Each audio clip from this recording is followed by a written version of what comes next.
Hi, this is Mariah Gullo from The Hollywood Reporter, and we're in studio today with Ryan Eggold. Hey, hey. Hi, How star are of you? New Amsterdam. Yes. How are you doing? I'm good. I've been moving, running around Los Angeles. Yeah. I got rid of my car, so I'm a New Yorker in LA now.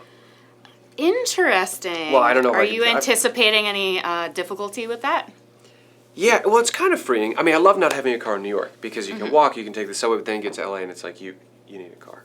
Yes. So yeah, I've been racking up the Uber points. Well, we're here to talk about New Amsterdam and also about Black Klansmen. Yeah. So let's start with New Amsterdam. Sure. Okay, so not to embarrass you, Oh, but boy. you've joined a very elite group of men who are known as the Dr. Hunks of television. Nice. How does that feel? It feels good. You know, I'm just trying to edge out Clooney. Because he's not very attractive nor talented, so I think I could get there. No, it's cool. It's cool. I mean, ER was a great show. I grew up on that show, and there's so many good medical dramas. And what I like about this one is that it's a true story, and that I get to talk to Eric, who the character's based off of, and bring some of that real life in, which is cool. Excellent. What kind of advice has he given to you?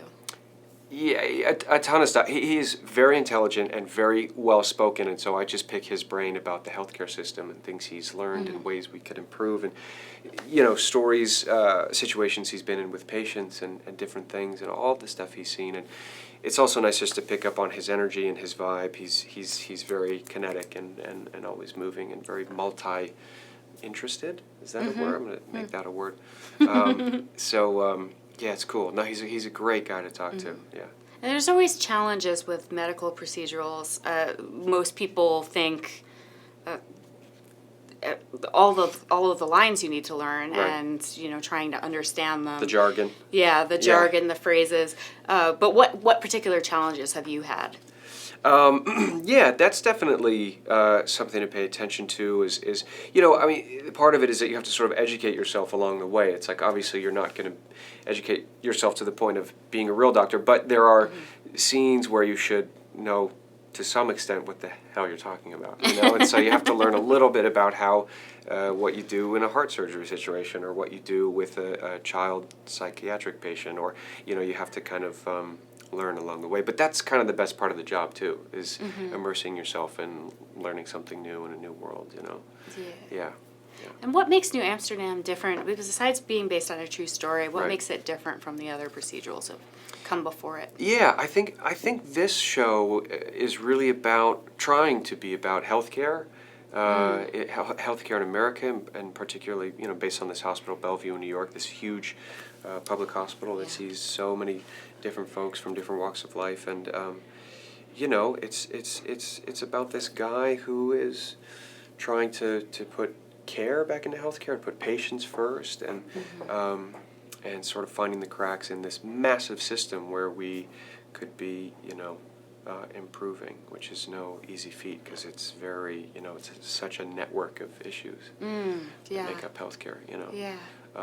So yeah, but yeah, I think that's something that makes it different. Yeah. And your character is about to undergo cancer treatments. Right. So, getting back to the leading man part of your role, I mean, did Dr. Dreamy ever need to have his teeth removed? Yeah, I know. There's some pretty undreamy moments coming up. Which I like because I mean, the thing is, I don't want the show. It's hard because you want to tackle cancer in a realistic way, as realistic as you can be on a network television show, and but you also, it can't be depressing week after week because it is such a oppressive, overwhelming disease.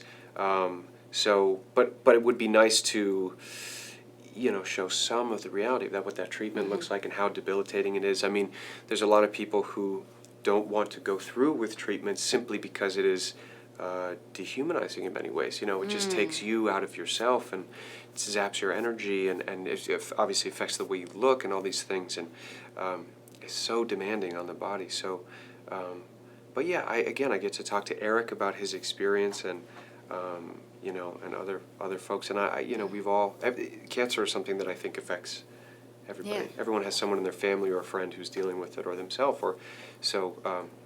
Yeah, it'll be interesting to see how we examine it and how you have a protagonist of a show deal with this disease. Yeah, and cancer survivors, they really appreciate seeing their story told. Yeah. So do you feel a certain level of responsibility for getting it right? I think so. Yeah. I mean, I just definitely, just the biggest fear would be making it really TV and glitzy or anything like that. You know, it's like you want to do some justice to a really difficult fight that a lot of people fight in this country every day, all over the world. So, yeah. I saw an article in the Daily Beast that made me laugh. It said, the title of the article Oh, God. was "Cry, Damn It, the Race to Create the Next This Is Us." That's brilliant. Yeah. And of course, New Amsterdam was in there because you are paired up with This Is Us. Right. So how are you handling the comparisons? Yeah, no, well, obviously, This Is Us is a great show, and we're happy to be anywhere near, their company, or any comparison is certainly a positive thing to hear. It's interesting, something we talk about on the show is not giving in to sentiment. It's like you're in a hospital, and the great thing about all these medical dramas, and the great thing about New Amsterdam is that there's obviously such massively high stakes in a hospital, right? Life and death stakes, and people losing loved ones. I mean, all that stuff. So it is ripe for very emotionally impactful scenes and situations and things. But the trick is, I mean, and we're trying is to not lean into it. So you don't want to create melodrama or sort of saccharine, sentimental stuff, but you want to play these situations as realistically, as honestly as you can, and then if you can pull that off, it's very compelling because it feels true to life. If you can make that happen, which sometimes we're successful, sometimes we're not. But that's the goal. Yeah. The show has a lot of cliffhangers as well. Are you in touch with are you watching what the fans are saying about the cliffhangers? No, I'm not. So, some of the cast is like really into the internet stuff and the comments and the everything. And I know there's a lot of talk about Freema's character and I and with my wife and this thing that's happening, romantic stuff. So, but no, I don't know. What are they saying? Tell me. I want to know everything. Well, there's just I mean, it's the nature of the show is that the last 5 minutes, it throws you off, and you're like, Right. oh no. Yeah. Now what? Yeah, right.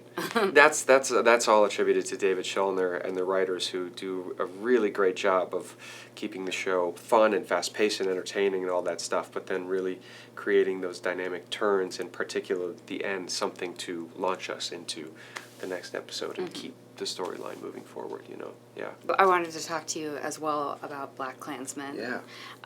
Your role you're kind of unrecognizable in that role. Good, I hope so. Yeah, I'll take it. It's amazing what some creepy glasses, creepy uncle glasses can do. Creepy 1970s serial killer glasses was the vibe. And a mustache.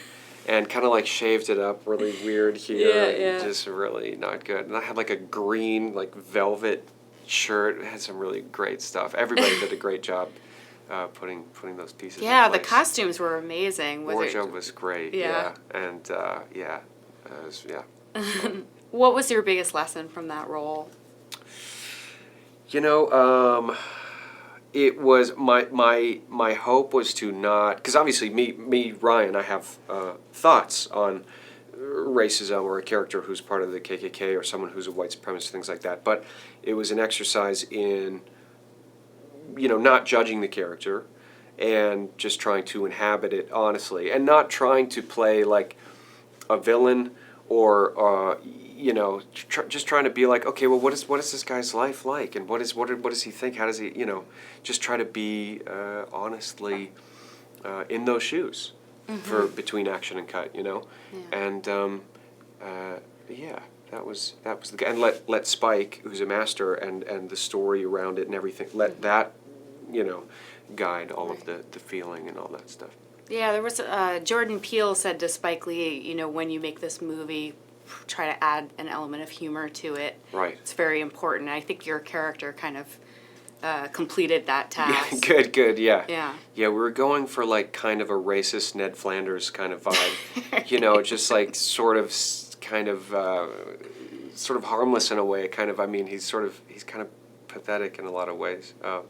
But yeah, part of this horrible group. But yeah, there has to be that here. But I mean, it's so inherently ridiculous, some of the ideology, anyways, that when you examine it, it can be funny when Spike is telling it the way he does, and you have John David leading the charge and on the phone and being amused by some of this stuff himself. I mean, like Topher Grace. Not Topher, his character, David Duke, saying, I can tell the difference between a white voice and a black voice. And I mean, some of those things are just so ridiculous that, you know, it's funny. And I think it can be helpful to laugh at some of that stuff, as serious and as horrible as it is, you know. Yeah. We had John David Washington, Laura Harrier, and Topher Grace in here. Oh, good. And I asked them a question which I'm about to ask you, which Okay. is, do you have a memorable moment on set with Spike Lee?